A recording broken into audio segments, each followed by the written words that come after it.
Good afternoon and welcome to Road Gateway Rotary Club.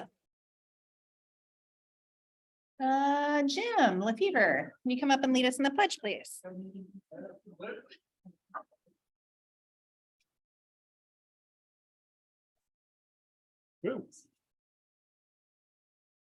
I pledge allegiance to the flag of the United States of America and to the republic for which it stands, one nation, under God, indivisible, with liberty and justice for all.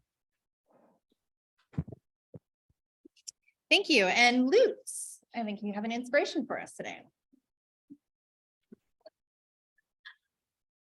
Okay, this is a little piece from Eric Hoffer, who some of you might recognize as the longshoreman philosopher, San Francisco in the 1940s and 50s. And Hoffer says, you can't get enough of what you don't need to make yourself happy.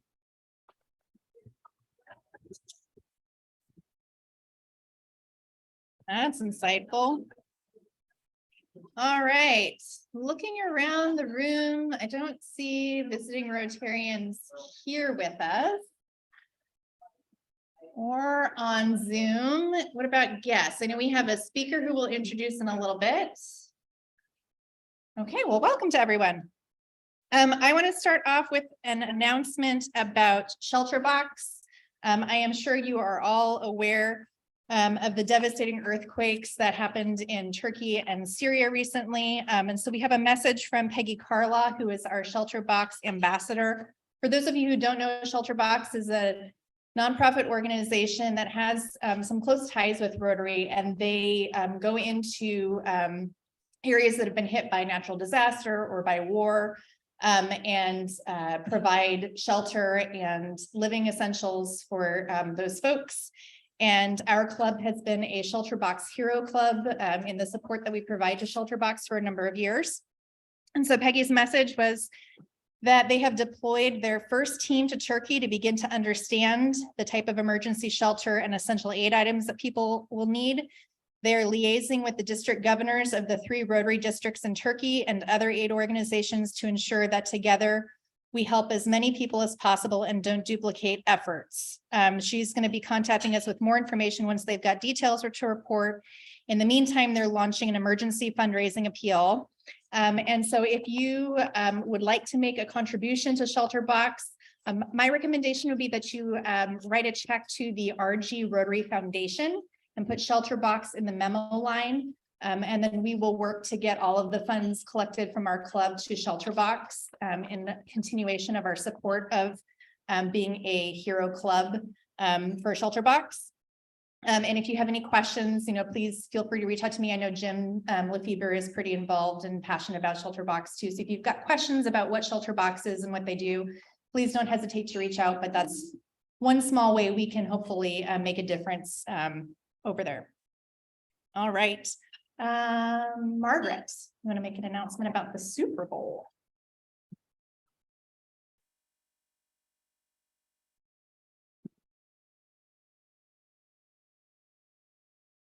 Hello, not baseball fans, football fans.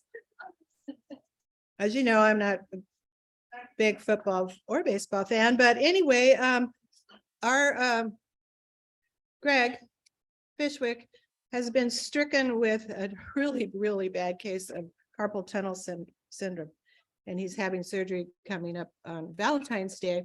So I have stepped in to help him out because he can't type, he can't tie his shoes, he can't do a lot of things. So, and he's in a lot of pain. So I'm helping him out. And he asked me to make an announcement today and let you know that we have 33 people signed up for the party who will come in person. And remember, that's a BYOB party, BYOB plus, bring your own snacks and drinks, because we're at the Grants Pass Museum of Art. And Lutz has very generously offered to step in for Greg as our MC, and he will help give the prizes away. Yeah.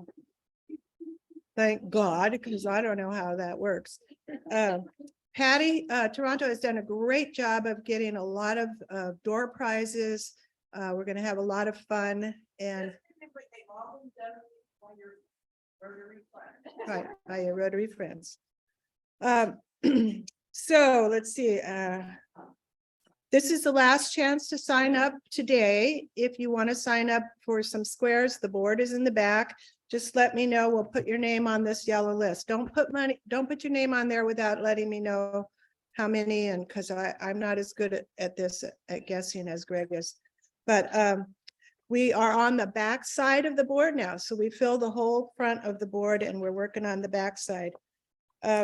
You also can pay in person at the actual event. I'm sure we'll have some squares left open. And if you're online, those of you who are online and you want to do this, you can just send Greg an email. I'm checking his email, and you can pay at rotary.org by making a donation to the annual fund share, and then just send a confirmation form, the confirmation form to Greg. Okay, I need someone to pick a card. I'll let our president do this. One of two. All right, so there are two cards here, a black one and a red one. She picked the black one, which means the Eagles will go at the top of the board and on the first side, and the Chiefs, thank you, are going to be on the other side. I didn't know till this morning who was playing whom. So we'll do that, and that's all I'm going to say. And just let me know if you want to sign up for some more squares. Thank you. Thanks, Margaret. And Doug, oh, sorry. Who's collecting checks for Shelter Box? You can give them to me and I will make sure that they get to the right place. All right, Doug and Patty have an announcement. Yes, we do.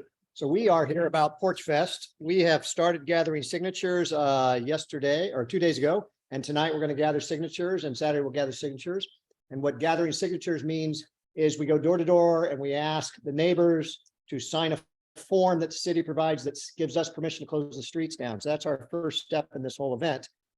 And our second step we're in the middle of, Patty here is organizing this, is we're trying to figure out who, as a club, we're going to give the proceeds from Porch Fest to, what youth activities we're going to give money to. And so Patty has gathered up a spreadsheet of information. They're on all the tables. If you want to glance at them, if you want to take them home at the end of the day, you can. That gives you some details about the different organizations that we're considering giving the money to. We're going to send this form out to you in a P-mail tonight. Okay, so be ready for that tonight in the P-mail. And you're asked to look at it and give us ranking top 5. Your first choice, your second choice, your third choice, your fourth choice, your fifth choice. We will combine that ranking and we will come up with the top 3. 3 or 4? 3? I think 4. 4. We roughly raise about $20,000 to give away every year. So we're going to give away roughly $5,000 to each organization. We'll do 4 organizations. We need to figure out who we're going to give it to. So the lovely people that work really hard at fundraising, Patty and her team, can get on with their fundraising and telling people who we're giving the money to. So you will get a P-mail tonight asking you to rank the top 5, 1 being the best, most important, 5 being the least important. And then we will compile that, average it out, figure out who we're going to give money to. We're going to give that to her. You will have 3 days to respond. If you don't respond in 3 days, we're going to move on to who does respond. Kirk. Yeah, I want to know, How did we decide? They are youth. Yeah, they are youth activities, youth groups, right? And then we asked those that we knew, and we asked our group of our committee heads, about 15 people, what organizations are out there that we know that are dealing with youth. And these are the names we popped up with. We asked them to respond. One youth organization did not respond, so they're not included because they didn't send us a brief narrative about who they are and what they do. And that's basically how we got these, right? yeah, So people can apply, other organizations can't apply. Not today, it's too late. Yeah, next year. Yes, next year. so next year, we're going to have a process in place. So we will have a timeline of asking, open it up to youth programs to apply. We're going to have a better questionnaire. This questionnaire, I should have limited words. Some people were terse, some people were more verbose. So you see a difference in that. And that's basically do it with bad process and bad instructions to them. And so we'll have more time to choose. We won't ask you to choose in 3 days next year. Well, and I just have other organizations that have come to me in Rotary, and well, how do they get into the bid? Right, Next year. yeah. And that's the thing, I think we should. Yeah, and Kathy, you asked me a month ago about this, and I think I probably dropped the ball on whatever group it was, because I'm sensing that we missed somebody. Yep, I dropped that ball. That's my fault. Jim, I'm making it unabashed plug for possible. okay. So, okay, all right, so as part of the, because you're a CASA guy, I appreciate that and the hard work, same with Jolene. After this meeting, right, when we get to Happy Bucks and beyond Happy Bucks, if you want to advocate for something, or you want to ask questions, or you want to talk about this, then we'll do some open conversations about it after the meeting, okay? So we don't have time for it, but thank you, Jim. Dawn?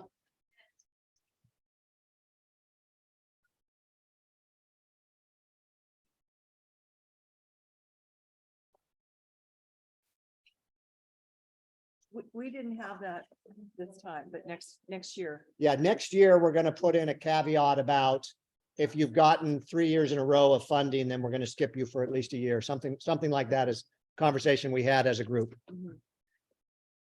Anything else? Margaret? Yeah, Kate, yes, we have. We've leaned on her a little bit. Part of how we came to this list of youth groups was asking Kate for her advice on what groups are out there doing things. Yes. Yep. But we also want to keep it as simple as we can for ourselves, so we don't overwhelm ourselves. That is it. So after the meeting, we'll talk about this list if you want to, or advocate. Thank you.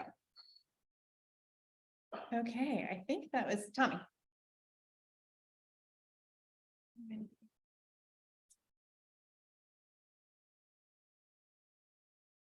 Hi there, grants again.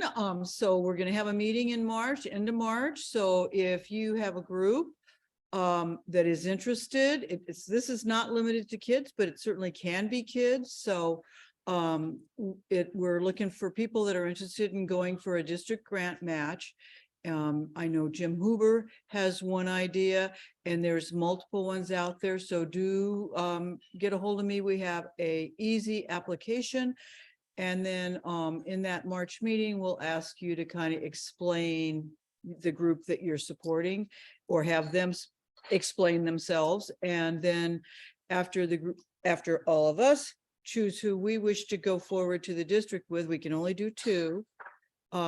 Then I get to write the grant along with some good help. So thank you. Thank you. Wonderful. And remember, one thing to keep in mind with those district grants, unless the rules have changed, correct me, Tommy, if I'm wrong about this, but we're looking for projects that we can actually, Rotarians can actually be involved with in a hands-on way. So it's not just writing a check to an organization, but if there's a project where we can actually get involved and volunteer and get our hands kind of dirty with it. So if you know of a project like that, again, any of the areas of service of Rotary, of which there are now 7. So it encompasses just about everything that you can think of, and it can be local to our community or it can be international. Perfect.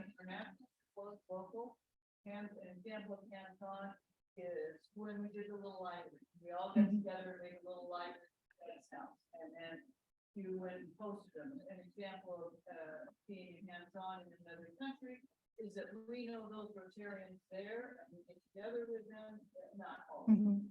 However, I don't know. Yeah, if anyone is looking for an excuse to travel. Okay. If there are no other questions or announcements, I'm going to turn it over to Judy, who's going to introduce our speaker.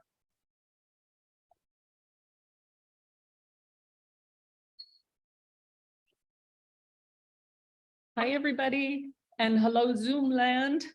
I'm just really excited today to have Colleen Padilla with us. She's with SOREDI, and she's one of the first people I met when I came back to this area about almost 10 years ago now, because somebody told me about her. She's an RCC graduate who went to school, I think, after starting and having her family. Fair. And she never got a single, anything but an A. And I just thought that was very cool. So I have a little bio I'm going to read about her, but it's modest because she has a lot of awards and other accomplishments. We're super lucky to have her in the area. She's going to tell us what's going on with SOREDI. Okay, Colleen Padilla has been on staff since November 2001, well-versed in the daily operations of SOREDI. She assumed the helm of executive director in 2016. She's a native of Medford, holds a master's of management and so forth from Southern Oregon University, 1999 RCC graduate. She serves as the agency's lead alongside 4 staff members and provides vision and direction for the SOREDI team, continues to help launch, relocate, and prosper business, to help businesses do that and come to Southern Oregon. She's a Rotarian, and she is, I love this, wildly serious about business development in all 15 jurisdictions served by the agency. She's a member of the Rogue Valley Council of Governments, serves on the Hearts with a Mission board, and is actively engaged in faith-based activities through Mountain Church in Medford. But I'll tell you, I want to tell you just one thing about her. When I first came back, I was just kind of dismayed and shocked at what felt like a Hatfield and McCoy situation between Medford and Grants Pass, or Josephine and Jackson County. And in RCC's foundation office, I would have people say to me, well, I don't want my scholarship to go to anybody to Jackson or Josephine County. And I just thought, oh man, it didn't make sense to me. And one of the first things I ever heard this person say, and she doesn't know what a big fan I am, but I'm a big fan, was that everything good that happens in Cave Junction is good for Ashland. Everything good that happens in Ashland is good for Cave Junction, and then all the way in between.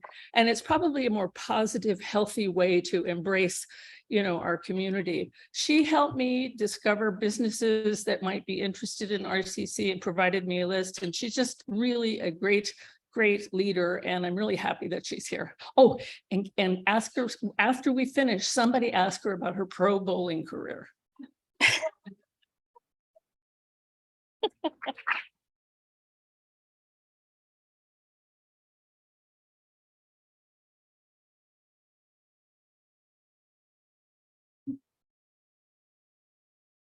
Am I going to be pointing this at the screen? Okay. Yes, I will. Hi, everyone. Glad to be here today in Josephine County. It's always a pleasure. I love my job. I've loved my job for years, and I'm just glad to serve our region. And I'm just going to go through a PowerPoint, but I'm open for any questions anytime if you want to reach out to me today or otherwise. Would be happy to do that. And thank you, Judy, for that very nice introduction. You don't need to ask me about my pro bowling career. It was my other life at one point. So. Oh, that is not it. Am I turning it the wrong way? But this way. There we go. All right, forgive me. So Southern Oregon Regional Economic Development was created in 1987, goes way back. We had 4 private sector individuals that came into the region and really reached out to the 2 counties and the 2 cities being Medford and Grants Pass, who are our founding fathers, to create a regional nonprofit economic development agency. And I'm already off my slide. No, here we go. I got to turn it around. I did graduate. So, and today we serve all 15 jurisdictions we have since the beginning of time, but all the way up to Little Butte Falls, which who's been to Butte Falls? Yeah, so I go to Butte Falls quite often. I'll be up there this Saturday for a forest chat, and you can ask me about that also. But we serve everyone from Butte Falls to the largest jurisdiction, which happens to be the city of Medford. They all financially support us with membership. However, we also have a very large private sector membership of about 175 different private sector businesses and such. So you may be wondering what our vision is. Well, our vision is kind of lofty, as visions ought to be. And that is, we want to become the most business-friendly region on the West Coast.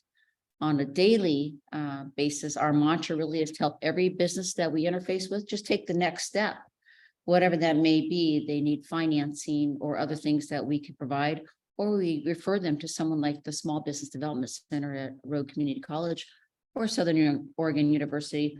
Both are very helpful to what we do.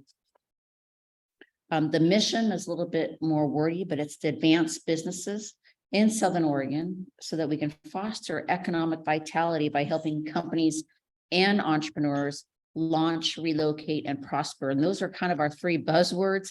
You'll see a lot of, we use those words quite a bit, but our activities generally fall into those three categories. It's a lot of words up there. So we are guided by a document that's called the SEDS for short. Jim Huber will know probably what this is about. This is our comprehensive economic development strategy. We are actually an economic development district, which is a federal designation, serving Jackson and Josephine counties. And they require us to have this 5-year roadmap, the strategy, which we call One Rogue Valley. And so it has 5 key initiatives in there, with the primary one being business development. Then we have something on talent, which is not the little town of talent. That is everything workforce development and, education-based programming and things like that. It's the people. When we respond to business needs or recruitment leads, as I may talk about in a little bit here, the number one concern they have about doing business in Southern Oregon or anywhere they may be considering is, will they find the right workforce they need for whatever they're going to do? So there is an initiative on talent. There's one on innovation. Right now, we're involved in an innovation hub group. And then we also have one on placemaking. If that term's unfamiliar to you, that's about quality of life and place, the little things that make a community what it is. Like, you have a fabulous downtown here in Grants Pass, right? Coffee shops, breweries, whatever it is, that's the placemaking initiatives that we talk about. And then the last one is tourism. Tourism is not really our shtick, I guess you would say, but it matters because we have a lot of tourists coming into our region. So I want to clarify that this plan, this One Rogue Valley strategy, is not just SOREDI's work, it's all of our work. It includes our tourism partners and workforce development partners, the community colleges and all those folks to get this all done. But the focus of what SOREDI does and why we were established is to respond to what is called traded sector companies. And that word is misunderstood sometimes. It simply means that a company, it's not retail. Let's talk about that. It's just not really retail. A traded sector company is advanced manufacturing and headquarters technology companies whose primary revenue comes from outside the region. Their customer base, their sales are outside the region. It brings in new wealth to our region and circulates. It creates primary jobs and typically higher wage jobs with compensation package, which is what we want. We want to keep upticking the wages and the livability for all of our citizens. So we focus on traded sector, and we do that through some things like business recruitment. We are the agency that responds to recruitment leads in the region. The heart of what we do is we help existing companies grow and expand. Existing companies. We also have a gap financing program where we come along a bank, and I see a gal, I'm forgetting your name, ma'am, from Banner, about we might have a project with Banner, but we're going to take a second behind them to fill that gap for a project. We've been doing that since 1994.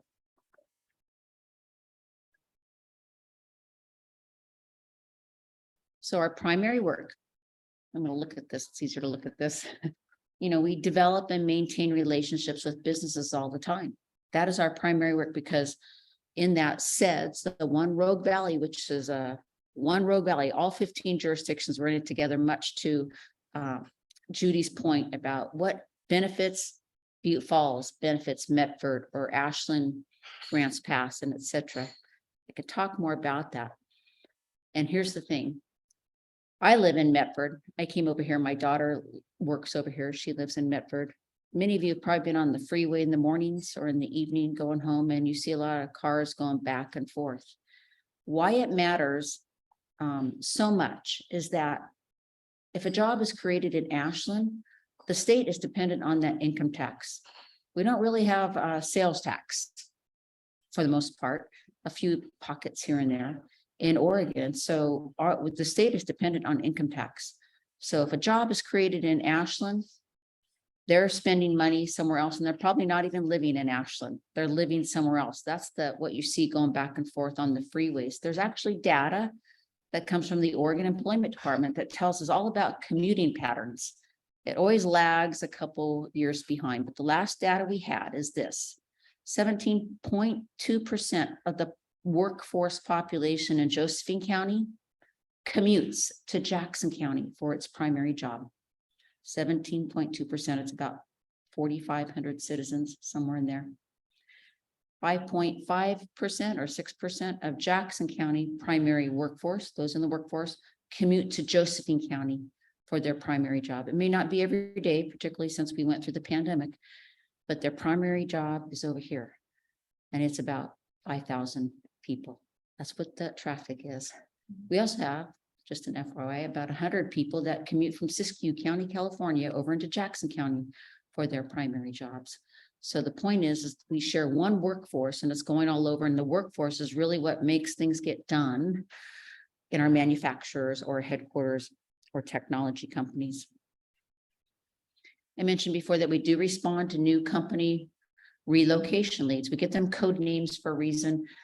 That is to help them just maintain confidentiality if they need to, so they're not getting sales calls from all of our dear bankers or real estate brokers or whomever, the mayor. You know, they need to be able to come in and make a very good decision about what is best for their company. So we give them a code name. It may also be that, and mostly the primary reason is they don't want to upset their workforce that they may have already somewhere, and have them feel like something is going down and they're going to lose their job. So it's really, you know, they're trying to make a very thorough decision somewhere. So we give them code names. We actually are very pleased that this year we'll probably have 2 to 3 announcements. One for sure in White City, a new plant that will be built. And then we have a distribution center in Central Point that's going to go up. It starts April 1st with the building. And then just last week, we had a call from a company in Alaska that is considering moving its company to Ashland for a very specific food building that's available. That will reduce their transportation costs of goods. So we entertain those all the time. We respond to them with details of what they may need to know. And we don't say, oh, you should be in Grants Pass or you should be in Medford. We don't do that. They say, here's what we need. And we say, here's where that could happen. You need a 20-acre piece of land. Probably not going to happen here in Josephine County. Probably not going to happen. Industrial land matters. So, but if they need a building, that's even harder to come by. So we respond to them and try to help them figure out the details of everything that's going to mean to be located in Southern Oregon, from taxes, utilities, etc., workers' compensation. And so we also market Southern Oregon as a great place to do business. Sometimes it's not, and we're working on that. Other things we do, we manage a gap financing program. This information I'm going to give you here is very specific to Josephine County. Over time, this program was seeded by funds that come from the federal government and Business Oregon, which is the state's economic development department. We have funded 257 different applicants since 1994.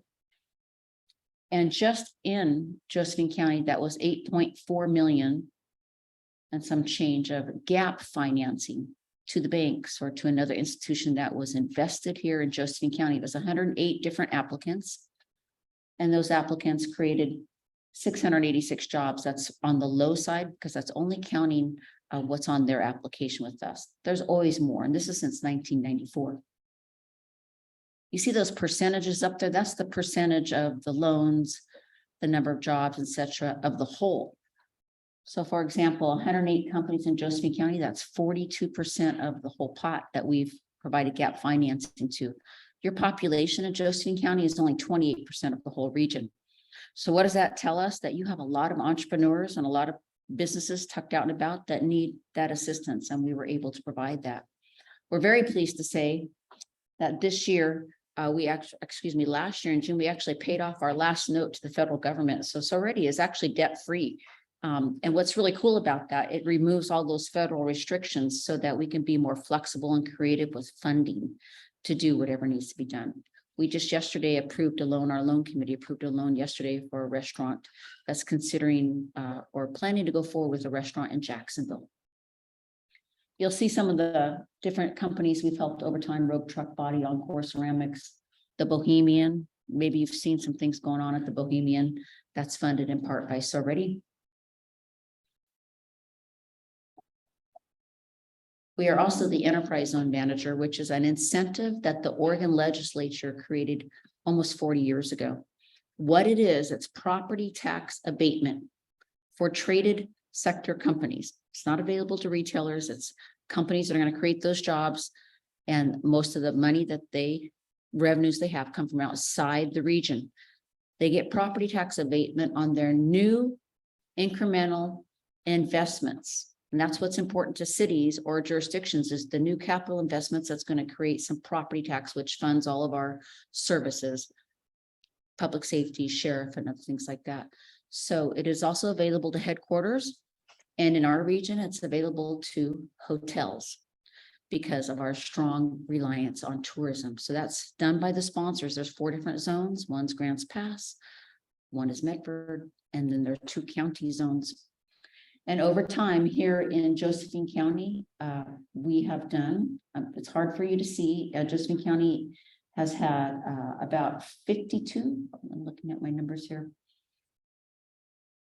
54 applicants in Josephine County, which created a little over 5,000 jobs, $142.7 million of investment. That's just part of the whole picture, which is over time, we've done 192 applications, which created 13,600 jobs and $552 million investment in our region.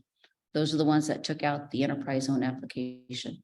The big caveat is here that if they get this and if they want to go for the property tax abatement, they also have to create 10% new jobs.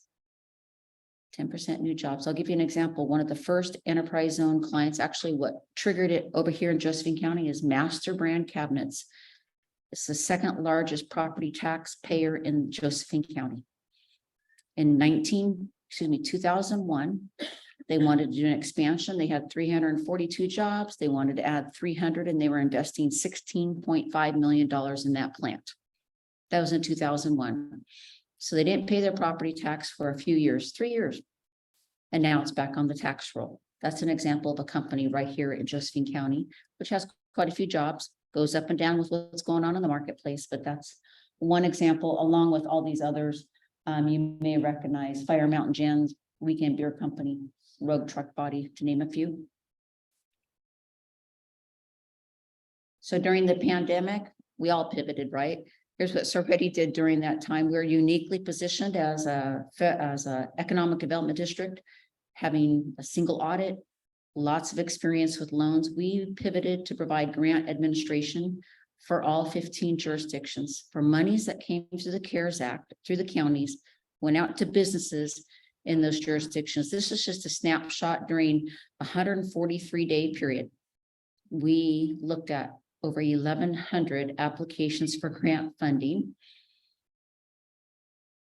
$4.8 million went out to door to 456 businesses in those 143 days.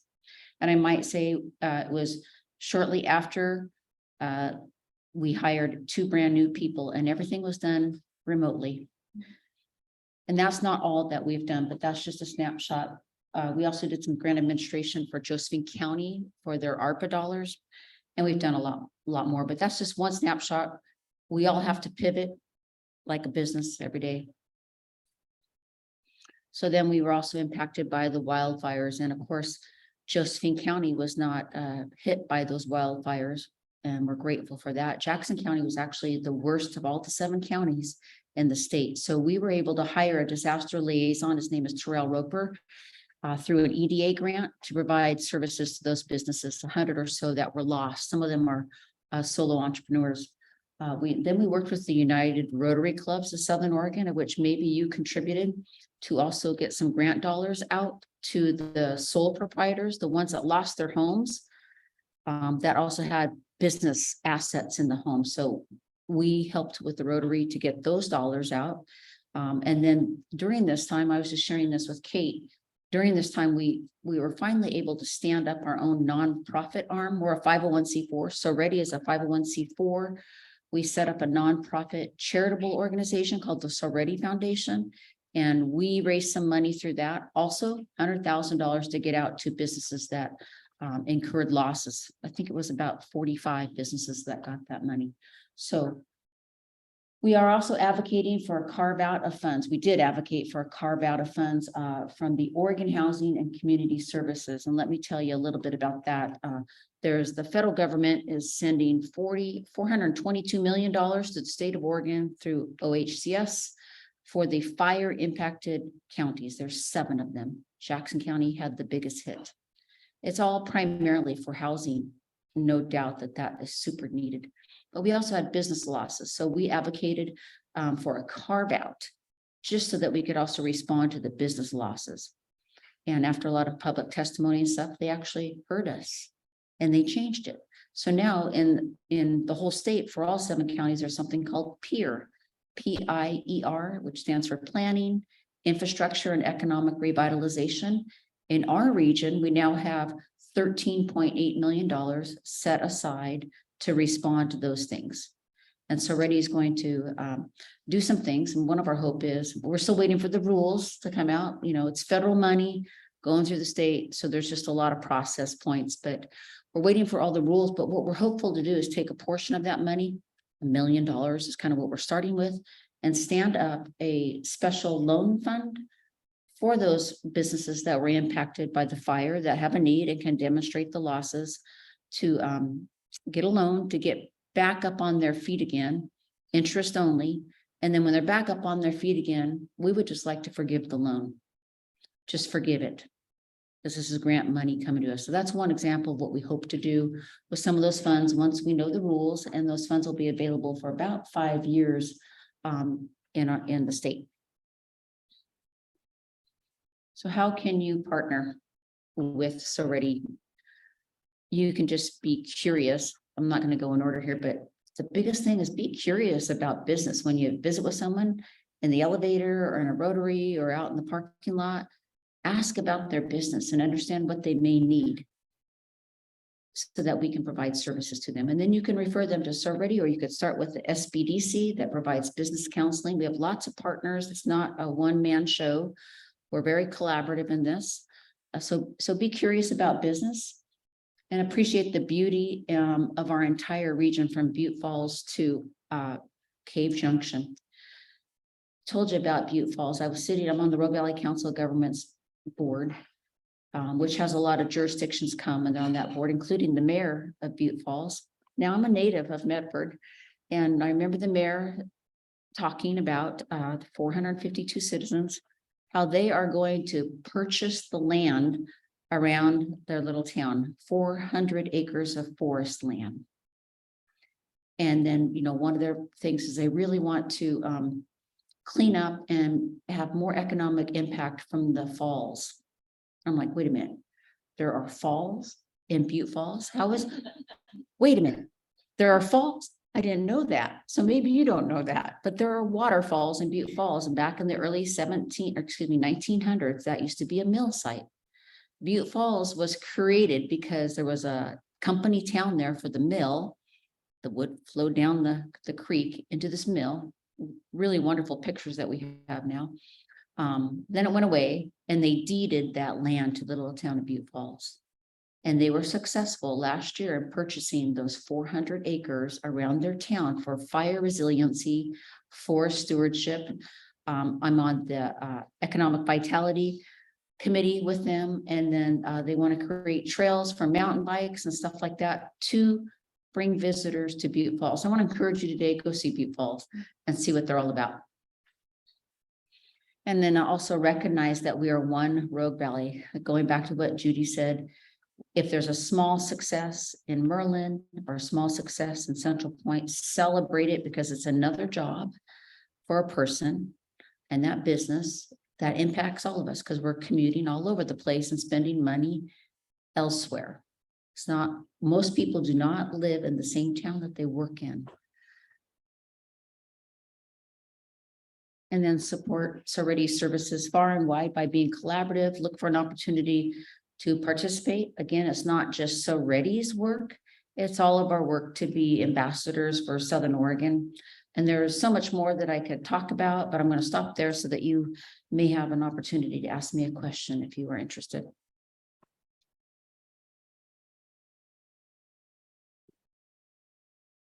Yes, sir. Two questions. You said earlier about code names, you have for businesses that are moving in town that are unique or. Yeah. Yes, sir. Can I volunteer to make up code names? Absolutely. We have fun, usually they're like, I have a Project Twinkie, which is really the person's dog. And they're considering a big development in Ashland. The last one is Project Adventure. We have a lot of fun with them. Sometimes they give us the code name. And a lot of times our leads come through Business Oregon or a consultant who has already given the code name. So, but we get asked a lot about that. It's not because we're choosing to be the holder of all this information. It really is because that's what the company needs. I have an NDA with Project Murphy, which is the distribution company that is planning to come into Central Point. So different levels, but I'll reach out to you on that. Yes, sir. Always nice to have those sorts of dress. So well. I have a couple questions. Number one, on the loan fund Yeah, financing. That's a revolving fund. It's revolving. And the part about when you were talking about that is going to go away, then you're not going to recycle that. So we are able to, the principal payments will come back to us if we do that special fund, if we're given permission to do that. We are able to retain interest. In fact, a large portion of our revenues come from retained or interest that comes off of that loan program. We're just trying to figure out, since that's grant money to us and we don't have to pay it back, we have plenty of money to lend, that we would just want to forgive that and not hold that against those companies and help them get back and going. Yeah. Okay, and my second question is, when you talked about the math plan cabinets here, and they went on the agricultural for people to buy them. Does the county get any new money on that, or does the county just out a lot? So you're basically, the county and the city are sponsors of the enterprise zone. They're the ones that said, yes, we want to do this. We want to use this as an incentive to attract businesses. Yes, we're willing to forego those taxes, property taxes, for 3 years. And then it comes back. There is a way to also get 5 years of property tax abatement. And that is when the average wage of the new employees exceeds 150% of the county average. So there is opportunity for some to get 5 years, but it's based on wages, You had a question in the back, sir. Did you want to ask that? Yes, are you currently involved with Mary Lou and Debbie Thomason and the police resort rebuilding? There's a mountain of paperwork that they don't, are not the best at. Maybe they haven't reached out, but it's a local tourism thing. So they're trying to they already have financing, or they're trying to figure out that? Do you know what the paperwork is? It's with planning and development, or? They need help. Yeah. Okay. They need help. Yeah. So they've not reached out. A lot of paperwork and they're not. They've not reached out to SOREDI about that. Okay. So not that we wouldn't possibly, well, we'd love to talk to them. But I will say that, maybe I didn't say this earlier, we're 5 people. And tomorrow it goes down to 4 because I have a staff resignation. So, and we serve a large territory, which is just geographically diverse and distance, but we're always willing to help in some way if we have the bandwidth and capacity to do that. We're not the end and end all to everything, but we're happy. And to that point about the police, the resort, it burned. We responded to the fire disaster, and the SOREDI Foundation, we're gonna have our first fundraising event later on in June, because what is different about that, it's not economic development, but it responds to entrepreneurs and students with scholarships. But this other thing we want to stand up with those funds, as it's just getting started, is a disaster fund for the one-off events that happen, like Police Resort and like they just burnt, and, you know, could we get them a $20,000 grant? We don't have any rules yet, but we want to establish an ongoing fund through our foundation for business assistance grants. Because that may have come into play had we had it for the Police Resort. So that's a goal, not there yet.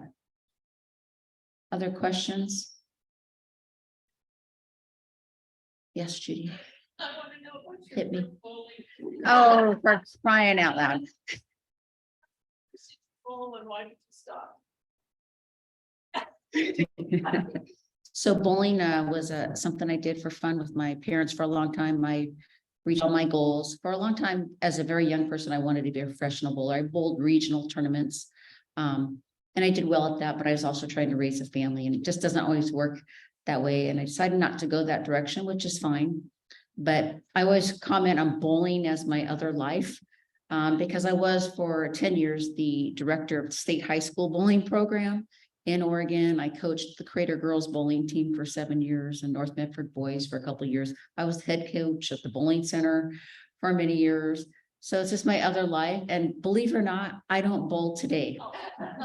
I stopped this season just because of various aches and pains and gone too much. So I didn't want to do that to my team. But thank you. I do have some titles, but we're just going to stop there. Let's get back on SOREDI business. Any other questions or curiosities? Yes, ma'am. I just have a shout out. I love your industry tours. And I Yes. I can't be there next. I have to get It's sold out. So she mentioned our industry tours. We have one here in Josephine County next Wednesday, the 15th. We're visiting Playcraft. We're visiting Hellgate, we're visiting their manufacturing arm where they build the boats. We're visiting Southern Oregon Sanitation. And the fourth company is escaping me right now. Oh, yes, thank you. Oregon Swiss Precision, which is a company that we helped move here and did a loan for, enterprise zone, all those things. So yeah, the 4 companies, so a different team. We have the transportation, a shout out to Josephine County Transit District, because they're providing the transportation for us. We have 30 people on the bus. We created those, I should say I created those many, many years ago, and they're very popular, very popular. But what's different now than before, since there's a lot of Rogue Community College folks or former RCC folks in the room, is half of that bus is sponsored by our sponsors so that the educators can be on the bus. These are the high school guidance counselors so that they can see real world how skills are applied, how math is applied, what the needs are. So that's over here. Next one is April 20th, I believe, back in Medford. We'll be visiting Mercy Flights and a Millionaire perhaps, and some other companies. Yeah, thank you for that shout out. I think my job is done. Thank you.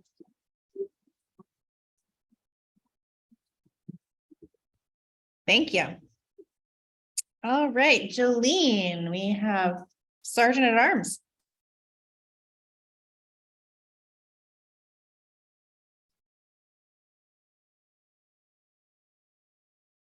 Oh, good morning or afternoon or whatever day it is. Okay, last week I did, I don't know what you're going to call it, but it's really like the National Day. Well, there's 3 items for today that is the National Day for today. And it starts out with pizza. Today is National Pizza Day. Flatbread with toppings were consumed by ancient Egyptians and Roman Greeks. The modern birthplace of pizza is southwestern Italy's Campanian region, home to Naples. Founded in 600 BC as a Greek settlement, Naples in the 1700s and early 1800s was a thriving waterfront city. Technically an independent kingdom, it was notorious for throngs of working poor or lazarios. These Napoleons required inexpensive food that could be consumed quickly. Pizza, flatbread with toppings that can be eaten for every meal, fulfilled this need. Most of the well-to-do Italians kind of thought that Naples' innovation was a little bit crazy, calling their eating habits disgusting.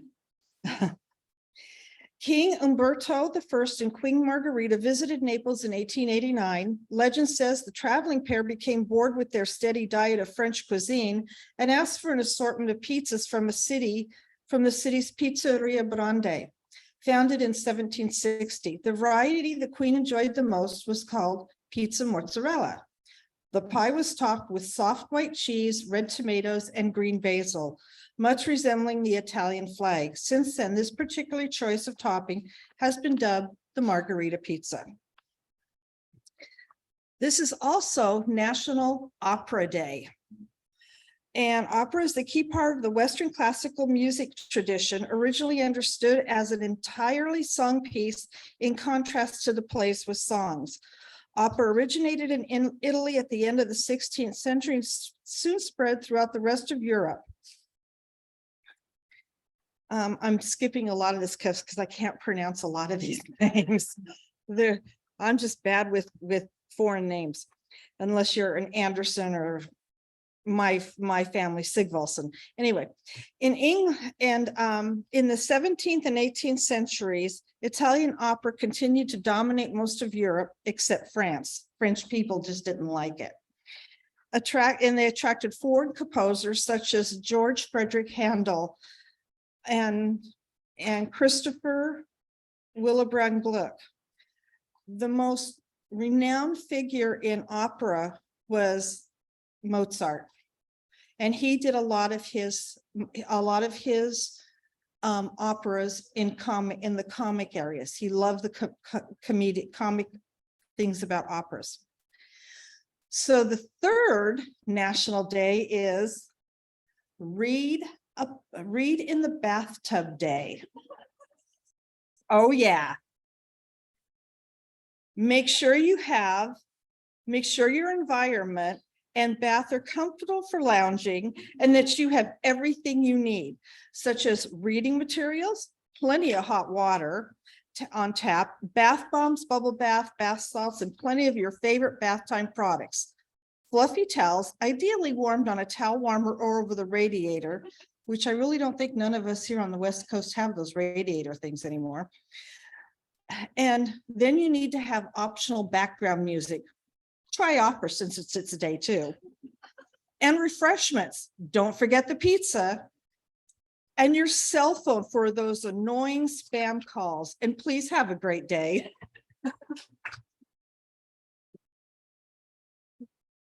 Okay, it's Happy Bucks time.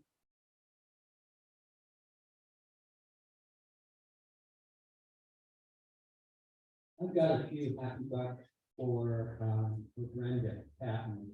She is one tough Rotarian. She's already a legend at the hospital.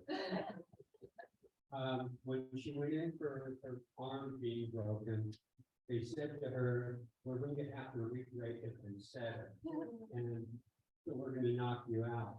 And Brenda said, "Oh no, you're not." And so a couple of Tylenol, and light coming from the universe for her, and a local anesthetic, and they reset it. Lisa said she almost had to leave the room with what they were doing to her. So anyway, she is one tough lady.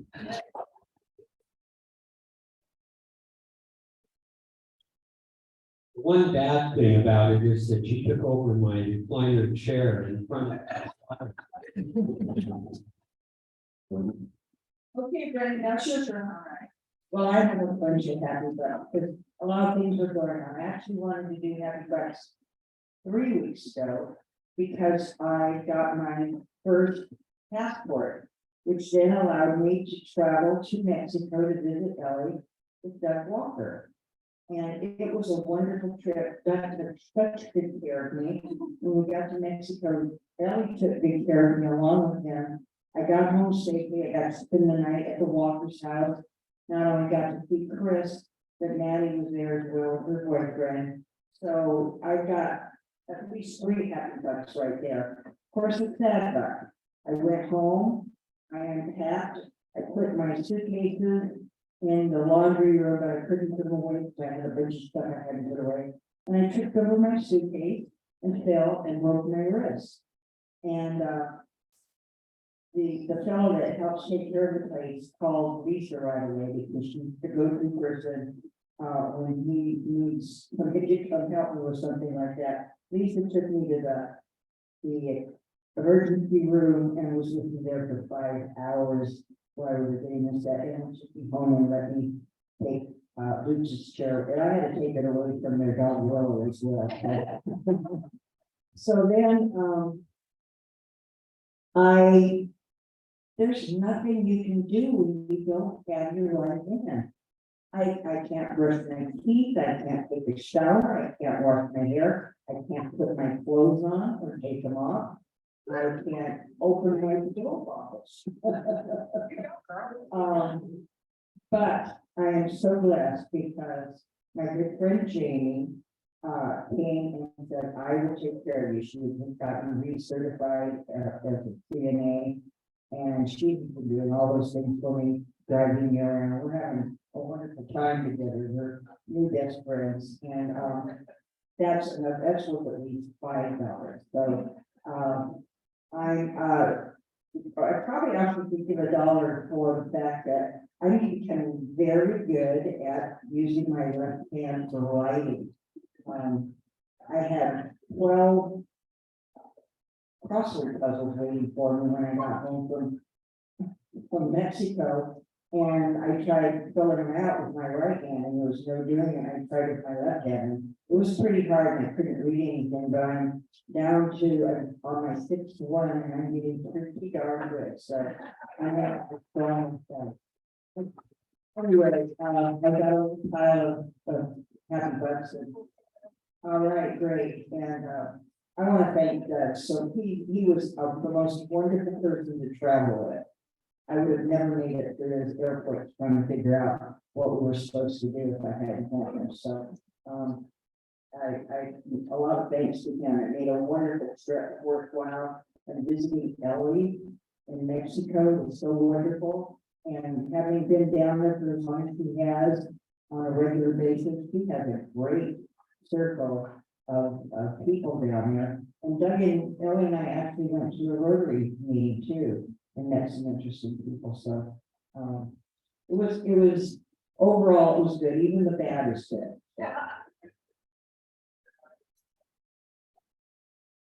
All right, I guess it's serious, sad, but a hopeful $100 to our G Rotary Foundation for Shelter Box. We should be very proud of the fact that we've been Shelter Box heroes for years now. And certainly now, for us, we need to step up. So I hope others will join me. And I also, on a personal note, in 2012, Stephen and I and a number of friends were actually in Adiani, and that was one of the areas that hotels crumble and all of those things. So, seems personal. I mean, at this point, 20,000 people died. Anyway, 100 happy hopeful bucks. Wow, that 20,000 number just kind of cleared my head. I was going to make fun of Brenda and our trip down there. I'm going to try to go back to some of the stories there. So I don't have enough money in my pocket to express my joy that Brenda broke her arm when we got home. Not in Mexico. Okay. Holy shit. All right, so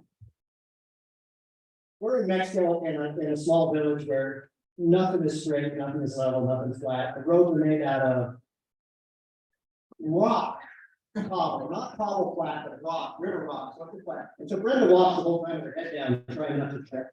And we're trying to steer her back into the middle, back to the sunroof so she can run over. 2 weeks of that, and then she gets home and breaks her arm. Thank you, I appreciate that. Great saying hello. There's so many stories to talk about, and traveling with a sweet old grandma who actually is a badass rainbow grandma, and that's the whole story. Her guy who helped her at her house, prepared her for all the dangers she's going to experience, all the crimes she's going to experience in Mexico. He actually had her practicing how to wrap her first into her arm like this, like that, and fend off. That's how much prep we did with her. We were never exposed. But anyway, traveling with Brenda is wonderful. And she was went down the wrong line a few times in the airports, going through customs at the wrong time and everything, and doing that and being a sweet old lady, you get a lot of grace, because we got out of line and got right back in front of line again, we got our space. Really nice. But I got to surf, and now I'm a surfer. It's really cool. It does, it's really important to grasp that, isn't it? Yeah. But I'm a surfer when the conditions are right. When there's an instructor in the water, pushing me along, telling me where to go, telling me what way to hit, right? Yeah, and then the surfboard, you know, really thin, so it's really wide, it's not surf, you know. So it was a great time, and I'm a surfer when the conditions are right. It's a great time, right? Okay. This morning at 4 a.m. I put Emily on the airplane. Ellie, they're going to Belgrade, the 19th year in a row. You think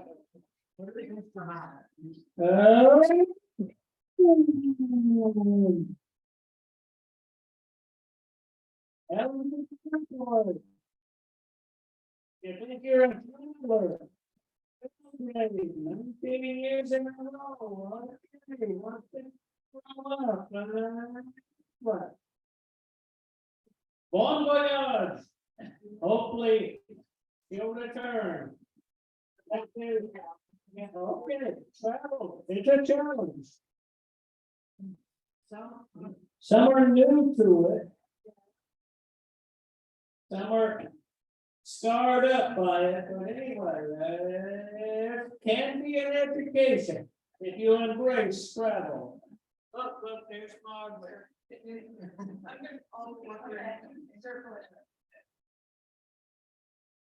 So I have 6 happy bucks actually for Bev Walker, and you can see, I hope she's listening. So my 6 happy bucks are for the 6 years that I've been in Bev. And tomorrow, a lovely Anna Manley from the RCC Foundation and I are going to our Friday club for a meeting, which is my last Barco and checklist, and I will be happily joining you next week at the Blue Badge.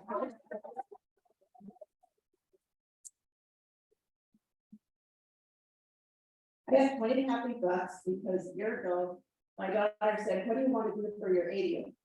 And I said, well, I've never been to Hawaii. So I missed the last 2 weeks of Rotary because we were in to go to Portland to get this fly with Hawaii.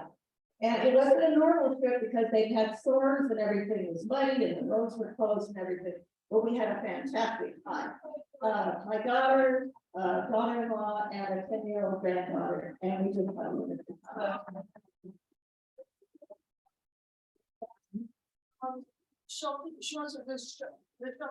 Yeah, you got And I'm gonna take off right now because Kelly got me started on teaching, and so I got a little boy at 1:30. Hi, I'll be quick. Here's 5 happy bucks asking you to please look up River Stars Performing Arts on YouTube and look at what these kids are doing. You gotta be the capital S with the no space and River Stars Performing Arts. It's transformational. I wish they'd had professional videographers for this stuff. You gotta check it out. The redhead is my son, and I gave a check for $50 to Shelter Box. Thank you. Just real quickly, I got a happy buck. I happen to realize that next Tuesday is my 26th year in this club.